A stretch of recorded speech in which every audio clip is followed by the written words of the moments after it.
पापी को भी मिला स्वर्ग। ओम नमः शिवाय। नमस्कार प्रिय दर्शकों। श्रावण में भगवान शिव की पूजा का विशेष महत्व है। ऐसा माना जाता है कि माता पार्वती ने भगवान शिव को पति के रूप में पाने के लिए श्रावण महीने में ही तपस्या की थी।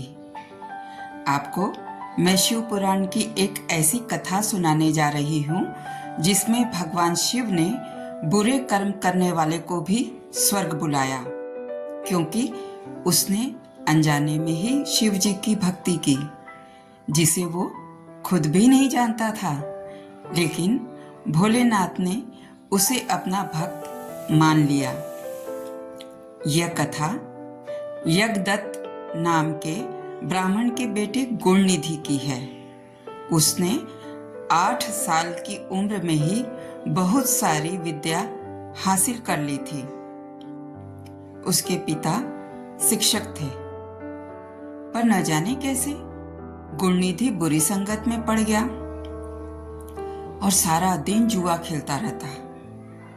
जैसी संगत वैसी रंगत। अब गुणनिधि जुआ खेलने के लिए अपने घर के सामान भी दांव पर लगाने लगा।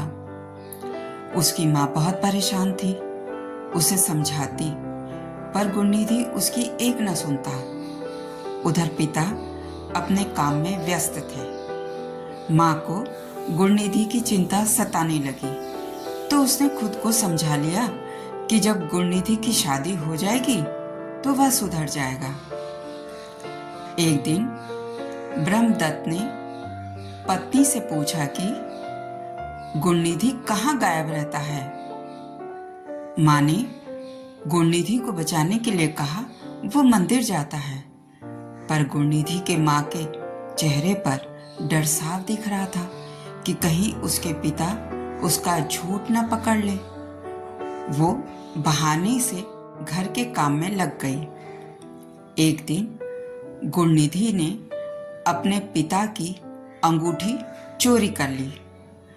माँ ने उसे रंगे हाथों पकड़ लिया, पर गुणनिधि माँ का हाथ झटक कर अंगूठी लेकर भाग गया और जुए में हार आया। माँ यह सोचकर कांप उठी कि अगर गुणनिधि के पिता को पता चला तो वह जान ले लेंगे गुणनिधि की। 100 दिन का चोर एक ही दिन पकड़ा जाता है। एक दिन गुणनिधि के पिता पढ़ाने के बाद घर लौट रहे थे कि तभी उन्होंने कुछ लोगों को रास्ते में जुआ खेलते देखा। एक जुआरी अपनी हाथ की अंगूठी को दिखा अपने साथी से कहता है, इसे जीतकर तो मालामाल हो गया। अचानक गुणनिधि के पिता का ध्यान उसकी अंगूठी पर जाता है और वो उस पर झपट पड़ते हैं। गुणनिधि के पिता बोले, यह तो मेरी अंगूठी है, तुमने मेरी अंगूठी चोरी की, वापस करो मेरी अंगूठी। वो उसकी उंगली से अपनी अंगूठी निकालने लगे, पर उसने उनका हाथ झटक दिया। दोनों के बीच छीना झपटी होने लगी। लोग जमा हो गए। तभी उस जुआरी ने गुणनिधि के पिता को ढकेलते हुए कहा, मैंने नहीं चुराई, आपका बेटा ही जुआ में हार गया था। कल को आप और चोरी का आरोप भी लगा सकते हैं मेरे ऊपर।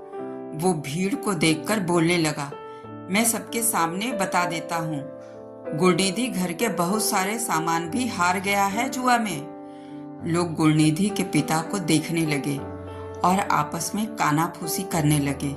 गुणनिधि के पिता अपमानित महसूस कर रहे थे। वह कुछ बोल नहीं पा रहे थे।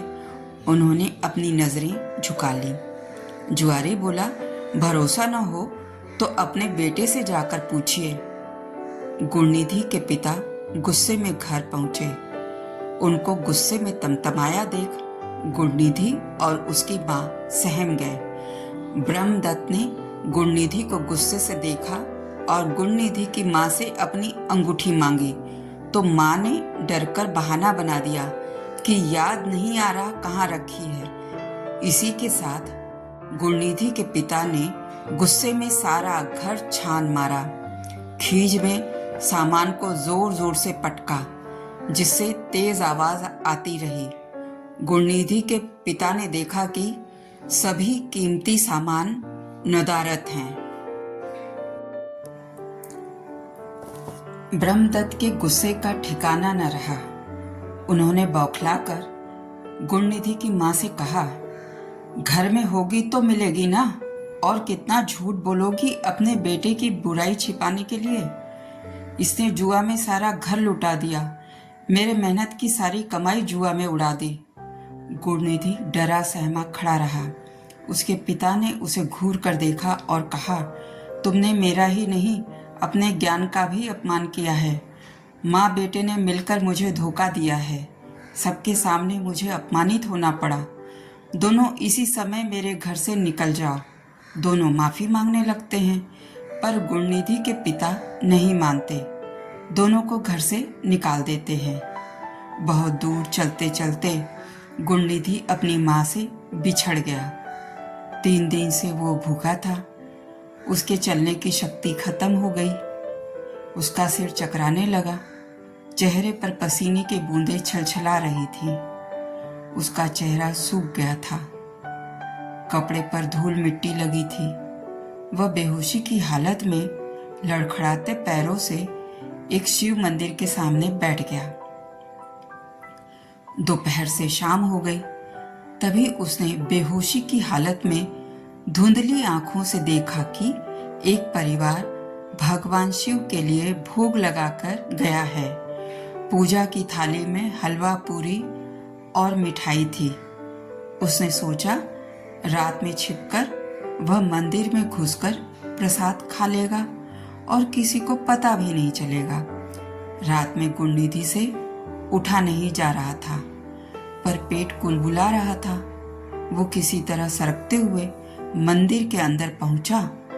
हलवा पूरी की सुगंध उसे खाने के लिए अपनी ओर खींच रही थी, पर घने अंधेरे में उसे अपना हाथ भी नहीं सूझ रहा था।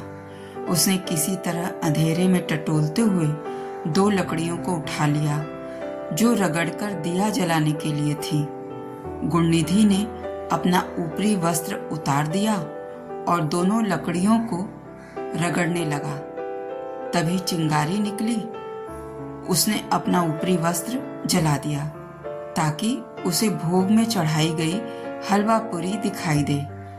आग की रोशनी फैल गई कि तभी शोर सुनाई दिया, चोर चोर, मंदिर में चोर। और 4-5 लोग आकर गुणनिधि को बुरी तरह पीटने लगे। गुणनिधि अपनी मदद के लिए चिल्ला भी नहीं सका।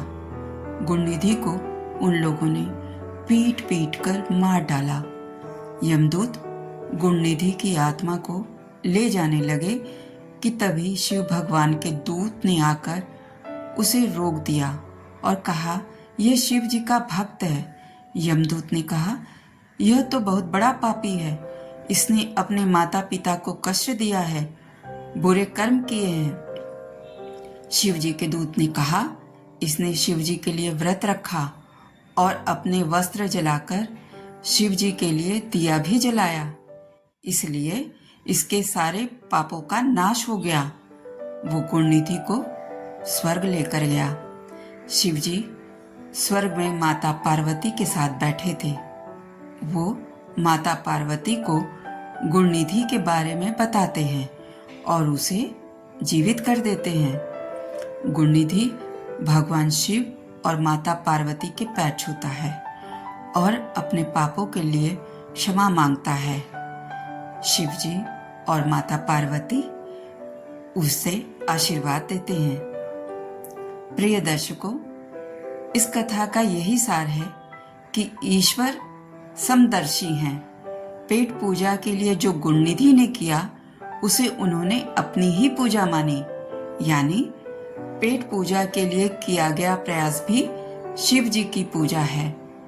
प्रिय दर्शकों, मेरे चैनल को कृपया लाइक और सब्सक्राइब करें और बेल आइकन को अवश्य दबाएं। एक नई कथा के साथ फिर मिलूंगी अगले सप्ताह। ओम नमः शिवाय।